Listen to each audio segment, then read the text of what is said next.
এবার তোর কি হবে রে কুদ্দুস? হ্যাঁ, তোর জেলে যাবার সব ব্যবস্থা করা হয়ে গেছে। জেল?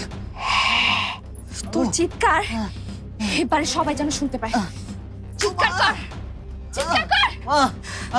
একটা মাইয়া মানুষ আপনার পিটাইয়া এই হাল করলো, আর আপনি কিছুই করতে পারলেন না? আপনার মতো মুরগির কলিজাওয়ালা এরকম একটা লোকের লগে আমি আমার মাইয়ার বিয়া দিব না। কি পেয়েছো তুমি? হ্যাঁ, কি পেয়েছো? আর কি পেলে তুমি শান্ত হবে বলো? আমার সবকিছু কেড়ে নিয়ে আমার জীবনটা ধ্বংস করে সবার সামনে আমাকে ছোট করে তুমি শান্ত হওনি? আর কি চাই তোমার?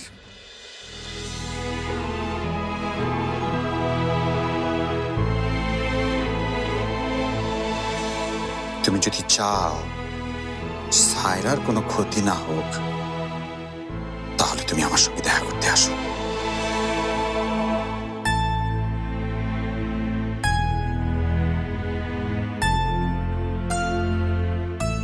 না না, সায়রার কোনো ক্ষতি আমি হতে দেব না। ওর মতো ভালো মানুষকে বাঁচাতে যদি আমাকে মরতে হয়, আমি মরব। কি রে সাবা, অফিসে যাচ্ছিস?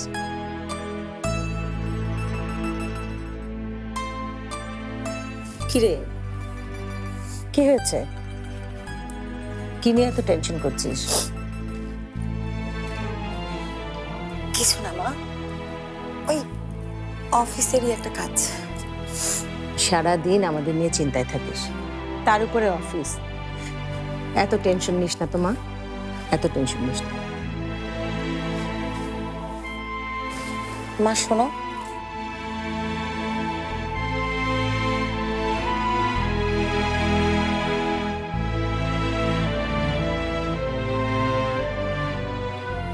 একটা কথা বলি। বল।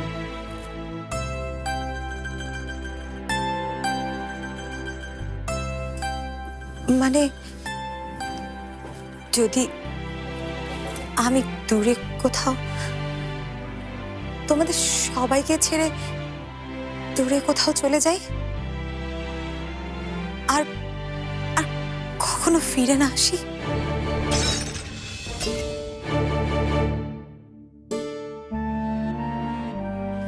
কি বাজে কথা বলছিস? আমাদেরকে ছেড়ে তুই কোথায় যাবি? কোথায় যাবি তুই? আবার কি ভাঙলো?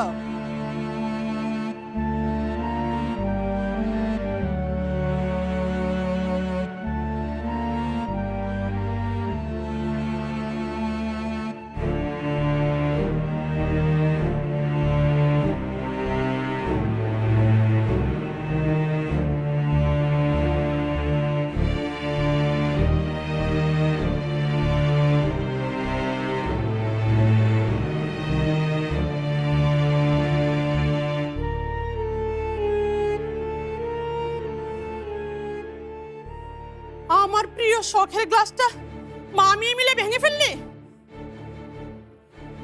ও কিছু করেনি, আমি ভেঙে ফেলেছি কাশফি।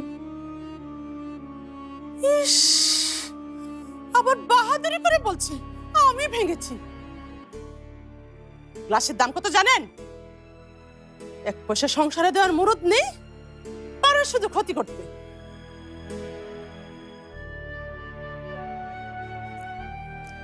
সাবার সাথে আমার জরুরি কথা আছে, তুমি এখন যাও। তোমার এসব আজে বাজে কথা পরে এসে বলো। কি এত বড় সাহস আপনার? আমি আজে বাজে কথা বলছি?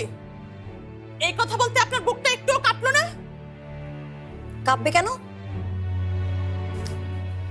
এখানে বুক কাঁপার কি হলো? সামান্য একটা গ্লাস ভেঙেছে, তার জন্য তুমি পুরো বাড়ি মাথায় উঠিয়ে নিয়েছো। ঠিক আছে, নেক্সট মান্থে আমি তোমাকে এই গ্লাসটা কিনে দিচ্ছি। বললি হলো গ্লাসটা কিনে দিচ্ছি। এই গ্লাস তুই কোথায় পাবি? হ্যাঁ, কোথায় পাবো সেটা তোমার মাথা ব্যথা না। তুমি এখন যাও তো প্লিজ, তুমি যাও, আমি তোমাকে কিনে দেবো গ্লাসটা। তুমি যাও, এখান থেকে যাও।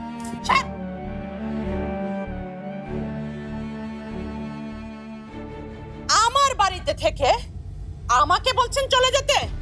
হ্যাঁ, আপনি কি ভুলে গেছেন যে আমি এই বাড়ির মালিক? আপনারা দুই চাকরানি মিলে সবকিছু ভুলে গেছেন না? কিছুই ভুলিনি। আর এটাও ভুলিনি তুমি আমাদেরকে ঠকিয়ে আমাদের কাছ থেকে এই বাড়ি দখল করেছো। তুমি একটা চোর। কি? আমি কি? হ্যাঁ? কাশফি,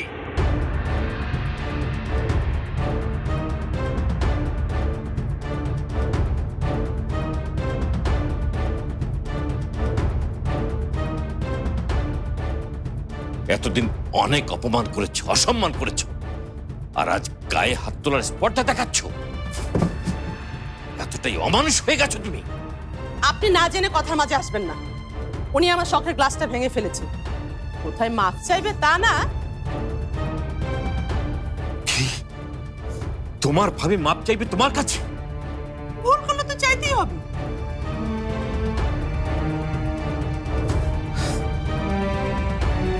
ঠিক আছে, তাহলে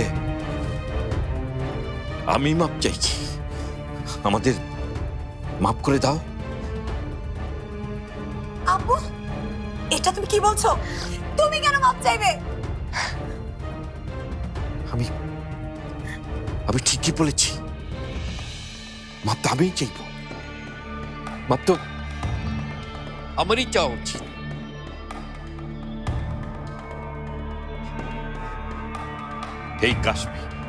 এই কাশফি যখন আদিলের বউ হয়ে এই বাড়িতে এসেছিল, তখন মায়ের মতো তাকে বুকে টেনে নিয়েছিল এই শারমিন। আর আর আজ তাকে সে আঘাত করতে আসছে। কেন মাপ চাইব না? এই কাশফি আদিলকে নিজের সন্তানের মতো লালন পালন করেছি আমরা, কোনোদিন অভাব বুঝতে দেয়নি, আর তারই প্রতিদান দিচ্ছে ওরা আজকে আমাদের। কেন মাপ চাইব না? সত্যি ভুল তো আমরা করেছি, ভুল আমাদেরই হয়ে গেছে। তুমি আমাদের মাফ করে দাও। আপনাদের ড্রামাবাজি শেষ? তাহলে একটা কথা কান খুলে শুনে রাখেন।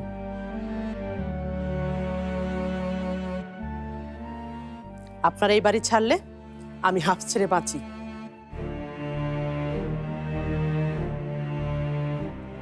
এত অপমান, এত লজ্জা পাচ্ছি, তারপরে বাড়ি ছেড়ে যাচ্ছেন না কেন? এই বাড়িতে দাঁতে কামড় দিয়ে পড়ে থেকে লাথি গুতুর চেয়ে বেশি কিছু আশা করবেন না। আর এই যে সুন্দরী, অফিসে যাও আর ওই নাগরের কাছে যাও, যাওয়ার আগে ওই কাচের টুকরোগুলি ভালো করে পরিষ্কার করে দিয়ে যাবে।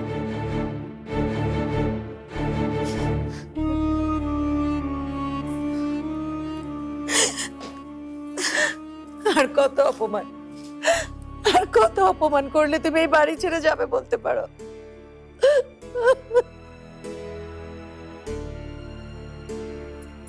সব জেনেও কেন এই কথা বলছো শারমিন? তুমি জানো না এই বাড়িতে আমার সব স্মৃতি, এখানেই আমার জন্ম, এখানেই আমার বেড়ে ওঠা, আর এই বাড়িটাতে আমি মরতে চাই।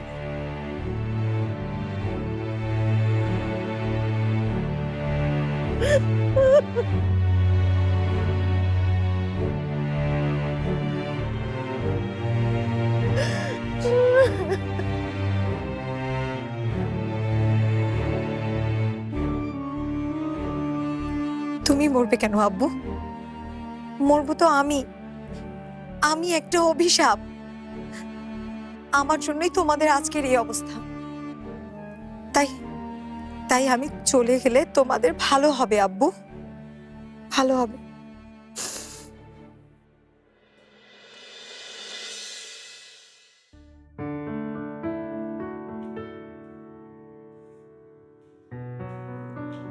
হ্যাঁ আশাপু, বলো কেমন আছো?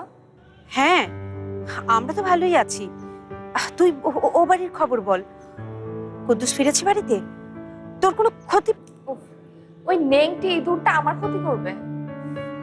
তুমিও না আপু, শুধু শুধু দুশ্চিন্তা করো। তুমি কুদ্দুসকে যে অবস্থায় ফেরত পাঠিয়েছিলে আমি ওর অবস্থা তার থেকে আরেকটু বেশি খারাপ করে দিয়েছি। এই কি করেছিস তুই? এমন পিটান পিটিয়েছি সেকেন্ড টাইম ও এমন কিছু করার সাহস পাবে না। তাহলে তো ভালোই হয়েছে। আচ্ছা শোন, তুই কি জন্য একটা বিষয়ে আমার সঙ্গে কথা বলবি বলেছিলি? আমি আসবো তোর অফিসে? অফিস আসা দরকার নেই, তুমি এক কাজ করো, তুমি তোমার ফেভারিট রেস্টুরেন্ট লাঞ্চের টাইম ওইখানে চলে আসো, আমরা সেলিব্রেট করবো। কেন হঠাৎ আবার সেলিব্রেট কেন? দুইটা কারণ আছে আপু। প্রথমটা হচ্ছে কুদ্দুস শায়েস্তা দিবস পালন, আর সেকেন্ডটা হচ্ছে শরীফ আবার অফিসে জয়েন করেছে, আঙ্কেল অনুমতি দিয়েছে। তাহলে তো এটা খুবই ভালো খবর। তুই মনে মনে যা চাচ্ছিলি তাই হচ্ছে, বাড়ির সবাই আবার এক হচ্ছে। না আপু, আমার সব ইচ্ছে পূরণ হচ্ছে না। সোহেল সাহেবের ভিতর সাবার প্রতি যে ঘৃণা, সেটা আমি দূর করতে পারছি না। দিন দিন সোহেল সাহেবের অবস্থা আরো বেশি খারাপ হচ্ছে, সাবার প্রতি ওর ঘৃণাটা আরো বেড়েই চলেছে। এটা তো খুবই চিন্তার বিষয় হলো দেখছি। তুমি চিন্তা করো না আপু, দেখো আমি সবকিছু ম্যানেজ করে ফেলবো। আচ্ছা শোনো, আমি কিন্তু আজকে সাবাকেও নিয়ে আসছি, তোমার সাথে দেখা করে দেবো। এই আবার সাবাকে কেন? ও যদি... ভয় পেও না আপু, আমি যা করছি সবকিছু বুঝে শুনেই করছি। আচ্ছা শোনো, তুমি আমার পালকি মনিকে আনতে আবার ভুলে যেও না কিন্তু। আনবো।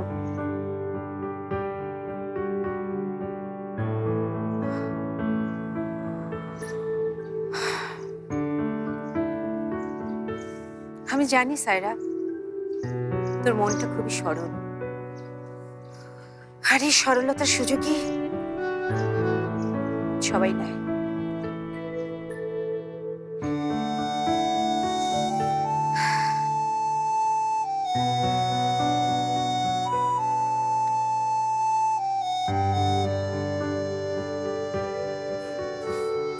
হারলে আমাদের চলবে না। ক্লায়েন্টরা যদি আমাদের কাছে 100% চায়, তাহলে আমাদের 200% দেওয়া ট্রাই করতে হবে। আর সেইটা বাস্তবায়ন করার জন্য পালকির প্ল্যানটা আমাদের আগে বাস্তবায়ন করতে হবে। আর শরীফ আমাদের সাথে সেটা রিয়েলিটিতে নিয়ে আসার জন্য জয়েন করেছে। আচ্ছা শরীফ, সাবা তোমাকে কখন কি করতে হবে সবকিছু বুঝিয়ে দেবে, ঠিক আছে?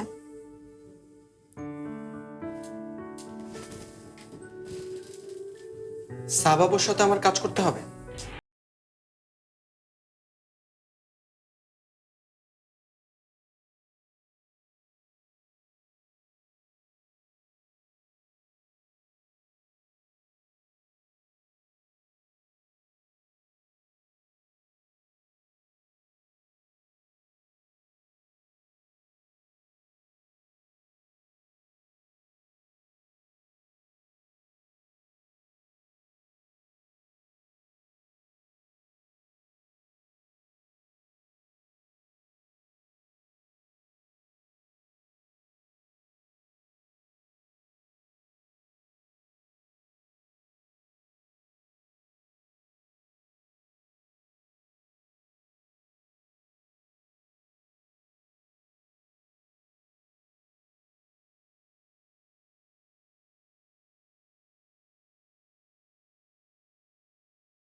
হ্যালো সাবা, কোথায় তুমি? অফিসে আসলে না? একটা ঝামেলা হয়ে গেছে সায়রা। কি হয়েছে সাবা? খারাপ কিছু? না না, তেমন কিছু না। আমার একজনের সাথে দেখা করতে হবে, জরুরি। আচ্ছা ঠিক আছে, তুমি তোমার কাজ শেষ করে অফিসে চলে আসো। আর শোনো, আজকে কিন্তু আমরা একসাথে লাঞ্চ করব, আর তোমার সাথেও একজনকে দেখা করে দেবো, ঠিক আছে? এখন রাখছি। সায়রা। হ্যাঁ সাবা, কিছু বলবে? কি হলো, তুমি কথা বলছো না কেন? আমার যদি কিছু একটা হয়ে যায় তাহলে তাহলে তুমি আমার আব্বু আম্মুর খেয়াল রাখবে তো? কিছু হবে মানে? তুমি এসব কি বলছো?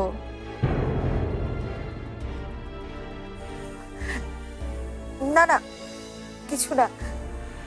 মানুষের তো হঠাৎ হঠাৎ কত কিছুই হয়ে যেতে পারে। তুমি কোথায় আছো এখন সাবা? বলো, আমি তোমাকে নিতে আসছি। আর তুমি কার সাথে দেখা করতে যাবে বলো তো?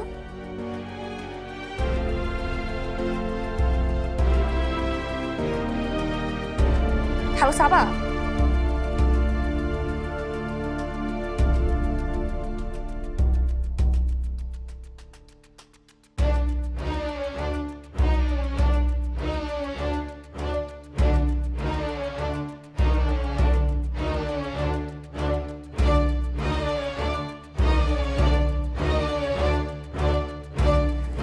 সাবা, ফোনটা ধরো প্লিজ।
সায়রা তোকে মেরেছে